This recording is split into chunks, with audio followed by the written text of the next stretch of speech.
most real dialogue is actually empty. It's a tool through which people engage with each other. So what they're actually saying is usually meaningless. It's simply, I'm here and I'm with you and I'm listening to you and I'm talking to you, and so it's about kind of the creation of relationships or the furthering of relationships. So if you look at it that way, then you think, okay, if we're going to have a particular character say a particular thing, why are they saying it? Is it because they're trying to big note themselves? Is it because they like the sound of their own voice? Is it because they're simply trying to hang on to human contact? Is it because they're lying and trying to hide some kind of truth? Is it because they can no longer hold back a particular set of emotions? There's, any millions of reasons, but that's what you need to say before you write any piece of dialogue. Why is this person saying this thing?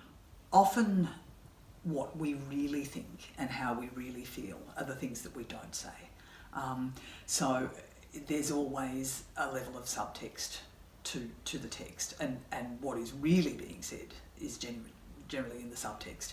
Subtext being, I'm talking about hamburgers, and what I really want to say is, I'm just happy to be here with you, or whatever it is.